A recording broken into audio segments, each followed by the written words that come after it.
Welcome to this video on the registration process in GST.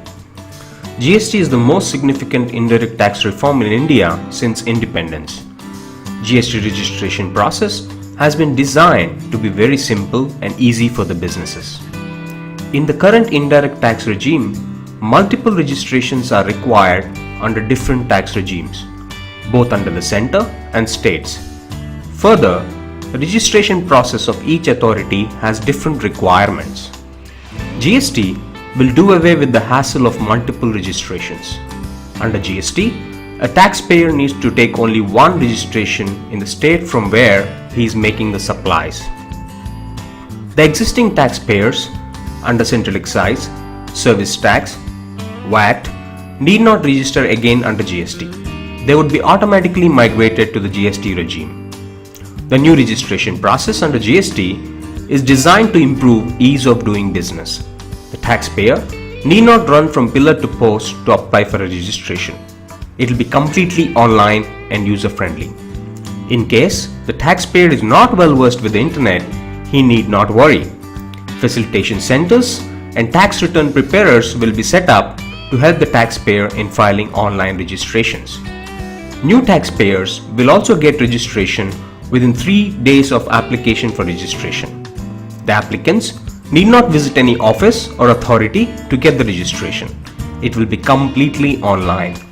A taxpayer seeking registration in more than one state or for more than one business vertical located in a single or multiple states will be able to file multiple applications at one go.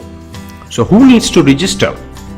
If you are a supplier in states other than Northeast or Sikkim, it is compulsory for you to register for GST when your aggregate turnover exceeds a threshold limit of 18 lakh rupees. However, you are not liable to pay tax until your aggregate turnover exceeds 20 lakh rupees. If you are a supplier in Northeast or Sikkim, you have to register when the turnover exceeds a threshold limit of 9 lakh rupees. However, you are not liable to pay tax until your aggregate turnover crosses 10 lakh rupees. Though only a person with turnover over the prescribed threshold limit needs to register under GST, the system also provides for voluntary registration. By opting for voluntary registration, the taxpayer can avail credit of taxes paid on his inward supplies and also collect GST on his outward supplies. This way, the taxable person would save on his cost and avoid cascading of tax borne by him. His products would thereby become more competitive in the market. So what exactly is aggregate turnover? It is the total value of all taxable, non-taxable supplies, exempt supplies and exports. However, it does not include those supplies on which tax is levied on a reverse charge basis. Also, the following categories of taxpayers have to compulsorily register irrespective of threshold. If the registration is granted, the registration certificate will automatically be generated by GSTN and the taxpayer can download it from there. He need not visit any tax office. There will also be no physical verification of the premises by any tax authority prior to issuance of registration certificate. Physical verification after issuing of the registration certificate will also be very limited and is to be based only on certain risk parameters. Now, registration comes with both benefits and obligations. Benefits include the ability to collect taxes and pay to the government, the ability to claim input tax credit on one's purchases, and the ability to pass on the input tax credit to one's buyers.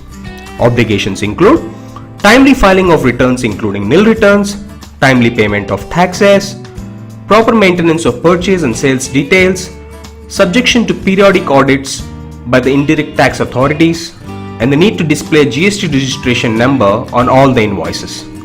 Such a simplified and uniform approach of registration in GST across India would integrate the economy and would lead to India becoming a true economic union. For more information on GST registration, please visit the following link: One Nation, One Market, One Tax.